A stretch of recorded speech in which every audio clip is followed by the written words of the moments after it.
Hello বন্ধুরা, আবারও আমার একটা নতুন ব্লগে তোমাদের সবাইকে স্বাগত। শিবরাত্রির দিনে বললাম তোমাদের, জল ঢালার পরে রাত তখন প্রায় 9টা বাজে। রিমোর ইচ্ছা এবছর জয়রামপুরের মেলায় আর একবার যাবে। সকালেও একবার যাওয়া হয়েছে, বাট তখন তো মেলা সেইভাবে বসেনি। তো বিকেলবেলায় কীরকম মেলা কি হয় না হয় ওটা দেখবার জন্য রিমোর যাওয়ার ইচ্ছা হয়েছে। তো ঠিক আছে, চলো, আমাকেও মানে যেতে হবে, এটাই বায়না করছিল। তো সেই জন্য গেলাম। তো এই জয়রামপুরে আমরা দেখো মন্দিরের গেটের এখানে ঢুকছি, আর ভিড়। মানে জয়রামপুরে সত্যি কথা বলতে আমিও কোনো দিন এইরকম মেলাতে আসিনি, মানে শিবরাত্রির দিনে কোনো দিনই আসিনি।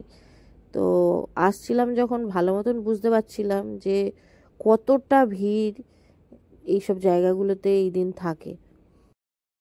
মেলার এই রাস্তাটা সরু রাস্তা, কিন্তু কন্টিনিউ গাড়ি যাচ্ছে, প্রচুর প্রচুর লোকজন।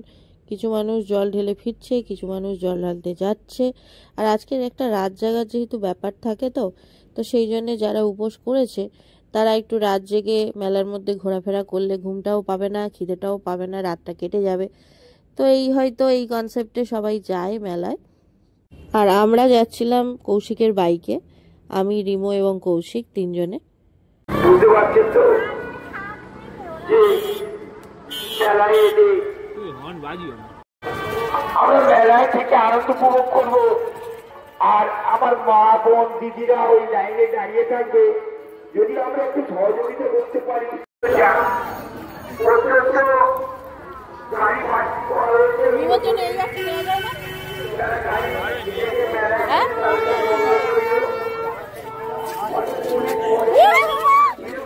আপনাদের গাড়ি পাপ ধরে দিতে পারি।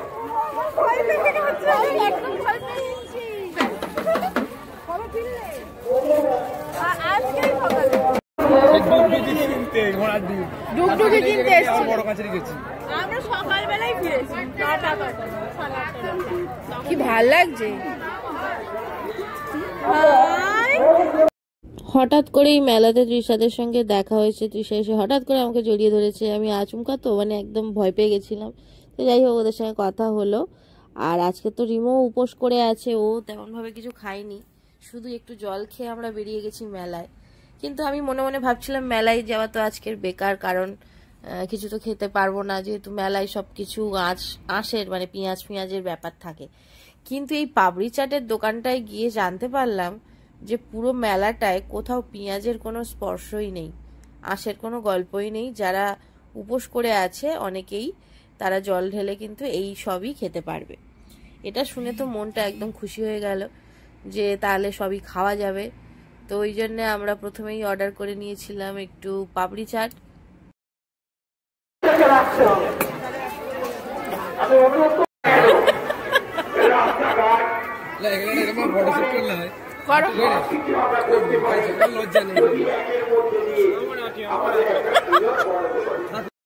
তারপরে অর্ডার করা হয়েছিল এই আলুর যে ফ্রাইটা হয় সেটা।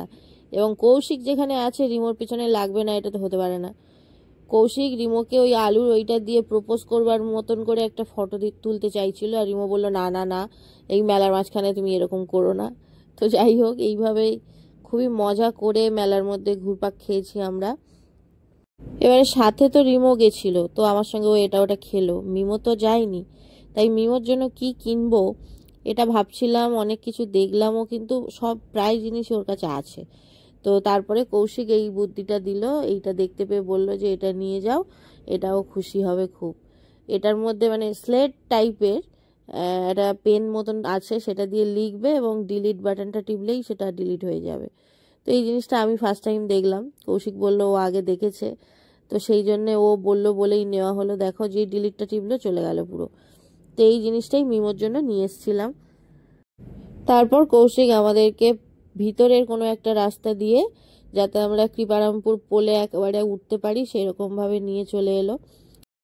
এই ভিতরের রাস্তাটা দিয়ে এসছিলাম বলে কিন্তু আমরা অনেক তাড়াতাড়ি বাড়িতে পৌঁছে গেছিলাম।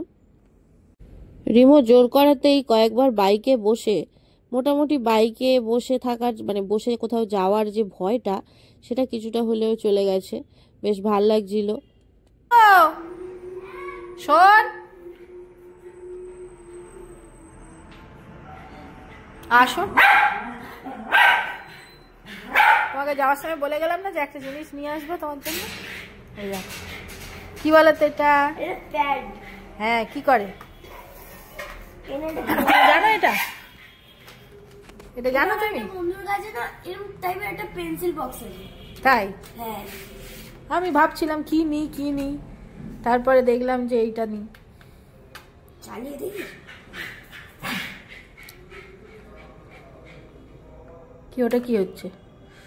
পেনটা কি করবে এখানে? পেনটা এমনি হাতে কিচ্ছু হবে না। আচ্ছা ওখানে লেখা যাবে, আবার ডিলিট করলে ডিলিট হয়ে যাবে?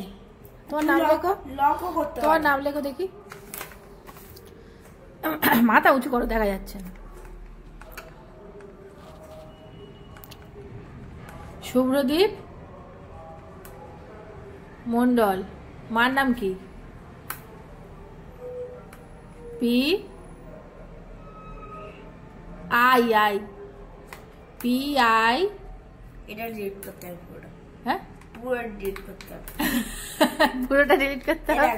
এরকম করে করলাম। হ্যাঁ সাইনটা দেখবে, আমি বড় কেউ সাইন করবো। কই দেখি। দাঁড়া সরি, এটা না, ওটা তোমার সাইন? হ্যাঁ।